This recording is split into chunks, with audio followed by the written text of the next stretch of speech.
नमस्कार, स्वागत है आपका साधना न्यूज में। मैं हूं आपके साथ वर्षा। बुलेटिन की शुरुआत करते हैं और एक अहम खबर के साथ। भारत में गर्मियों की शुरुआत से पहले ही आम नागरिकों के बढ़ते पेट्रोल डीजल के दामों से आम नागरिकों के पसीने छूट गए हैं। दरअसल इस साल बीते 1.5 महीने में ही छत्तीसगढ़ की राजधानी रायपुर में पेट्रोल में 5 रुपए की और डीजल में 5 रुपए 87 पैसे की वृद्धि हो चुकी है। बढ़ते दामों का असर आम नागरिकों के दैनिक जीवन पर भी पड़ रहा है। आखिर क्यों महंगे हो रहे हैं पेट्रोल डीजल के दाम, देखिए खास रिपोर्ट। बढ़ती महंगाई पर कंट्रोल कैसे? क्या छत्तीसगढ़ में पेट्रोल डीजल की महंगाई से आपको मिलेगी राहत? बढ़ते पेट्रोल डीजल के दामों पर कंट्रोल कैसे? साल 2021 में अब तक पेट्रोल के दाम 5 रुपए 7 पैसे की वृद्धि पर राजधानी में पेट्रोल के दाम 87 रुपए 84 पैसे प्रति लीटर। जनवरी में 2 रुपए 50 पैसे तो फरवरी में अब तक 2 रुपए 57 पैसे की वृद्धि। रायपुर में पावर कंट्रोल की कीमत 91 रुपए 24 पैसे। राजधानी में डीजल के दाम 86 रुपए 36 पैसा प्रति लीटर। जनवरी से 16 फरवरी तक डीजल में 5 रुपए 87 पैसे की हुई वृद्धि। क्या आपके पास साइकिल है? अगर है तो आप सौभाग्यशाली हैं, क्योंकि लगातार पेट्रोल का कीमत बढ़ते ही जा रहा है और लोगों को साइकिल में सवार होने का नौबत यहां पर आ गया है। दिल्ली मुंबई में लगातार पेट्रोल का कीमत बढ़ रहा है, 90 से ऊपर हो चुका है। छत्तीसगढ़ में भी वही हालात है। छत्तीसगढ़ में भी पावर पेट्रोल का रेट 90 से ऊपर हो गया है। एक पेट्रोल पंप के पास हम जा रहे हैं, वहां लोगों से हम चर्चा करेंगे कि उनसे पूछेंगे आखिर पेट्रोल का प्राइस बढ़ रहा है तो उनको कितना समस्याओं का सामना करना पड़ रहा है और किन नौबतों से जूझना पड़ सकता है, उनके बजट में कितना समस्या आता है। इन सभी विषय पर हम चर्चा करेंगे।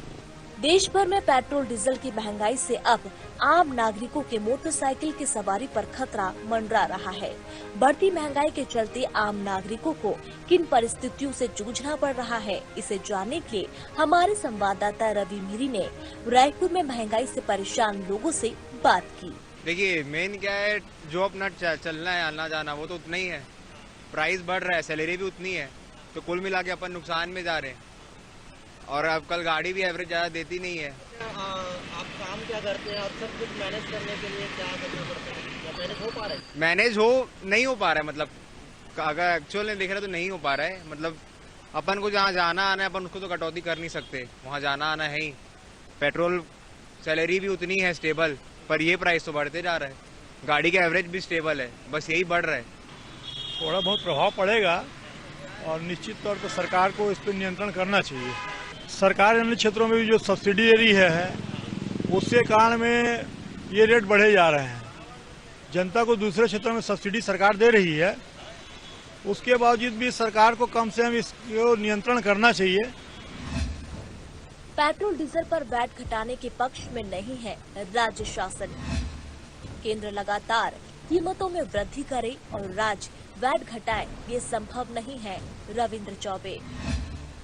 कोरोना के चलते महंगाई का भार आम नागरिकों पर, अर्थशास्त्री। अब बात करें राज्य शासन की, तो राज्य शासन भी आम नागरिकों को पेट्रोल डीजल पर छत्तीसगढ़ में वैट घटाने के पक्ष में नहीं दिख रहा है। कृषि मंत्री रविंद्र चौबे के मुताबिक केंद्र सरकार लगातार कीमतों में वृद्धि करे और राज्य वैट घटाए, ये संभव नहीं है। राज्यों को पहले ही राजस्व की प्राप्ति में नुकसान सहना पड़ रहा है। छत्तीसगढ़ में फिलहाल वैट के मामले में पुनर्विचार की संभावना नहीं है। लगातार केंद्र सरकार जो भ्रम की स्थिति पैदा कर रही है, इसलिए महंगाई लगातार बढ़ते जा रहा है। पेट्रोल डीजल में अभी जिस तरीके से कृषि विकास सेस लगाया गया है, तो ये तो सीधा पेट्रोल डीजल की कीमतों में इजाफा हुआ है। दूसरी बात यह है कि गैस सिलेंडर में भी आप लगातार वृद्धि करते जा रहे हैं, तो आम उपभोक्ता के लिए केंद्र सरकार कोई सोच नहीं रही है। और जो स्टॉक लिमिट समाप्त करके कानून बना करके आपने पूंजीपतियों के हाथ में ये कानून दे दिया है, तो मैं समझता हूं कि केंद्र सरकार के नियंत्रण से सब कुछ बाहर हो चुका है। हम अपने कानूनों में इसको नियंत्रित करने का प्रयास करते हैं, लेकिन हमारी सीमाएं हैं, इसलिए लगातार केंद्र सरकार के साथ हिंदुस्तान की किसान लड़ाई लड़ रहे हैं कि हमको महंगाई की मार से बचाना चाहिए और ये जो रोज की उपयोग की चीजें हैं उसकी कीमतों को कम करना चाहिए। देश भर में बढ़ती महंगाई के पीछे की वजह की बात करें तो अर्थशास्त्री कहते हैं कि कोरोना के चलते अर्थव्यवस्था रुक गई थी और अब कोरोना से राहत मिलने पर अचानक पेट्रोल डीजल की मांग बढ़ी है और भारत के बाजार में भी उछाल आया है, जिसके चलते महंगाई बढ़ी है। हमारे संवाददाता ने अर्थशास्त्री प्रोफेसर अजय चंद्राकर से खास बातचीत की। इस वक्त हमारे साथ अर्थशास्त्री प्रोफेसर अजय चंद्राकर मौजूद है। उनसे समझेंगे कि जो बढ़ती महंगाई को लेकर चर्चा हो रही है, आखिर इसके पीछे वजह क्या लग रहा है आपको और इससे कितना परेशानियों का सामना करना पड़ सकता है आम नागरिकों को, आपके शब्दों में समझना चाहिए। रवि जी, ये जो सिचुएशन है पूरे विश्व का और भारत का, और खासतौर से कोरोना वैक्सीन जिस तरह से आई है, कोरोना वैक्सीन आने के बाद कॉन्फिडेंस बढ़ा है और कॉन्फिडेंस बढ़ने के बाद आर्थिक एक्टिविटी पूरे विश्व में स्टार्ट हुई और आर्थिक गतिविधियों में वृद्धि होने के कारण ये क्रूड ऑयल की डिमांड बढ़ी और क्रूड ऑयल की डिमांड बढ़ने के कारण इसी दरमियान क्या हुआ, ओपेक्स की जो संगठन है और साथ ही साथ अन्य पेट्रो पॉलिटिक्स को निर्धारित करने वाले या फिर उत्पादन करने वाले कंट्री अपने उत्पादन में कटौती करना आरंभ कर दी है। तो इकोनॉमिक एक्टिविटी बढ़ रही है तो क्रूड की डिमांड बढ़ रही है, क्रूड की डिमांड बढ़ रही है और इधर ये क्या कर रहे हैं कि अपने प्रोडक्शन को कम कर रहे हैं।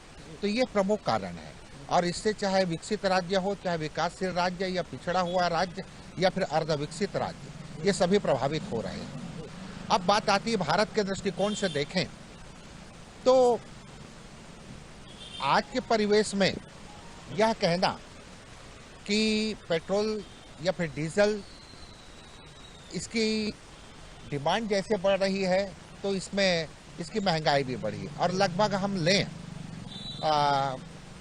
इसके पीछे के कारण को तो भारत में जनवरी का जो आंकड़ा आया है सीपीआई का, वो अगर 4.2% महंगाई बतला रही है और इसी तरह से दिसंबर में आईपीआई का जो आंकड़ा आया है वो 1% इंडस्ट्री एरिया का बतला रही है। अब इसमें इसके दो पार्ट आते हैं, एक होता है रिटेल क्षेत्र में, एक होता है महंगाई के मसले के ऊपर हम अगर चर्चा करें कोर इन्फ्लेशन में जैसा लगातार वृद्धि हो रही है और इसमें पेट्रोल है, डीजल है, मैन्युफैक्चरिंग से संबंधित सामान है, लेकिन विश्लेषीय जो इन्फ्लेशन है, कपड़ा है, मेडिकल का है या फिर सर्विस शिक्षा का फीस है, खाद्य सामग्री में वो वृद्धि नहीं हुई है, लेकिन इन क्षेत्रों में वृद्धि हुई है। अब यहाँ पर एक चीज और समझने की बात है रवि जी, जैसे जैसे क्रूड ऑयल का रेट बढ़ता है सोने का रेट गिरता है और सोने का रेट जब गिरता है तो इसका मतलब है पेट्रोलियम पदार्थों का रेट गिरता है। तो ये प्रमुख कारण है महंगाई बढ़ने का।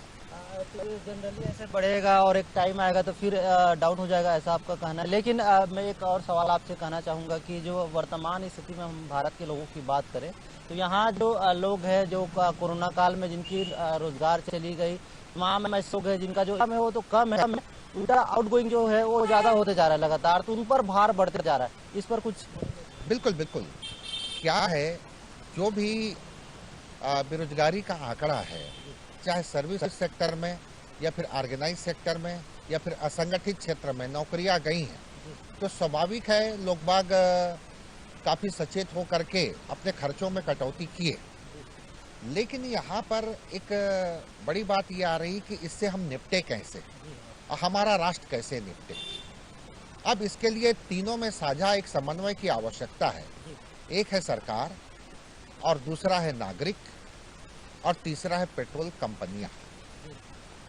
एक्साइज ड्यूटी सरकार कम नहीं की है, ना ही वेट को स्टेट गवर्नमेंट कम की है, और इन आर्थिक विपरीत परिस्थितियों में चाहे कोई भी गवर्नमेंट रहती, चाहे कांग्रेस की रहती, चाहे आज बीजेपी की गवर्नमेंट है या केंद्र का या राज्य का सरकार, यहाँ पर कंपनियों हैं, कंपनियों को जो 1917 में जिस चीज को लागू किया गया कि प्रतिदिन के हिसाब से हम पेट्रोल का रेट तय करेंगे, इसमें उनको दो चीज़ों के ऊपर गौर करना पड़ेगा।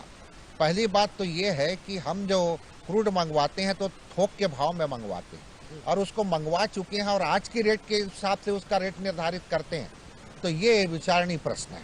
और यहाँ पर कंपनी को जब पहले से क्रूड मंगवा चुके हैं और आज या एक महीने बाद 2 महीने बाद उसका रेट बढ़ रहा है प्रतिदिन, तो यहाँ कंपनी को सेक्रीफाइस करना चाहिए।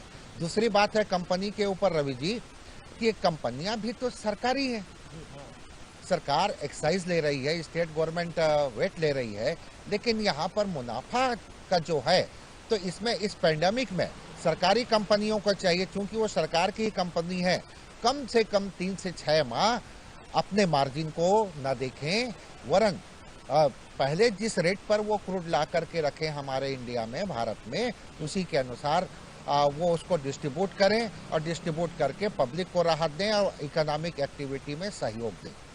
यही कह रहे हैं प्रोफेसर साहब कि आने वाले समय में दाम तो कम होंगे, लेकिन इस वक्त जो दौर चल रहा है इसमें सेक्रीफाइस करने का जो दौर है वो सरकार को भी करना चाहिए, ताकि जो आम नागरिक है उसके ऊपर ज़्यादा बोझ ना बढ़े। आखिरी एक सवाल छोटा सा संक्षिप्त में जानना चाहेंगे कि इसे कंट्रोल करने का जो विशेष सुझाव कैसा होगा, क्योंकि अब तो परिस्थितियाँ लगातार बिगड़ती ही जा रही है, लोग नाराज हो रहे हैं सरकार को इस पर भारी उठाना पड़ सकता है, बहुत भारी पड़ सकता है। इसको काफी व्यापक परिप्रेक्ष्य में देखना पड़ेगा रवि जी, और वर्ल्ड पॉलिटिक्स में जो पेट्रो पॉलिटिक्स की राजनीति चलती है और कूटनीति चलती है वो बात आ गई है। उसमें प्रमुख बात यह है कि आगामी 2 वर्ष तक आप मान करके चलिए कि पेट्रो पॉलिटिक्स की राजनीति होती रहेगी और वो अपना उत्पादन कम कर रहे हैं, वो संगठित हो गए हैं, ओपेक से लेकर के अन्य पेट्रोल पैदा करने वाले, उत्पादित करने वाले राज्य, तो उससे कोई भी राज्य नहीं बच सकता। अब यहाँ पर जो सरकार, ठीक है, सरकार भी अपना एक्साइज और कह सकते हैं कि वेट को नहीं कम कर पा रही है, ना कर सकती है, लेकिन सरकारी कंपनियां जो मुनाफा ले रही हैं, मार्जिन अपना ले रही हैं, उनको वो न्यूट्रल कर दें कम से कम 6 महीने तक, और 6 महीने के बाद जिस तरह से पेट्रो पॉलिटिक्स चलेगी उसके ऊपर फिर देश पुनः निर्धारित करेगी। ये तो ऐसा हो जाएगा ना कि अभी एग्रीकल्चर के मसले के ऊपर पेट्रोल में जो सेस लगा है, बाद में ऐसा ना हो कि पब्लिक के लिए ही वो पास इन हो जाए। तो यहाँ पर काफी समझदारी से पेट्रोल कंपनियों को ही, मैं 3 विषय बोला, एक सरकार है, एक कंपनी और एक नागरिक, तो सरकार को भी राहत दे, नागरिकों को भी राहत दे, और कंपनियां 6 महीने के लिए अपने मार्जिन के ऊपर कंसंट्रेट ना हो। धन्यवाद जय चंद्राकर जी, जिस प्रकार से उन्होंने जानकारी दी, आखिर कैसे बढ़ती महंगाई को कंट्रोल किया जा सकता है, इस पर विशेष रूप से आज चर्चा की गई है। बढ़ती महंगाई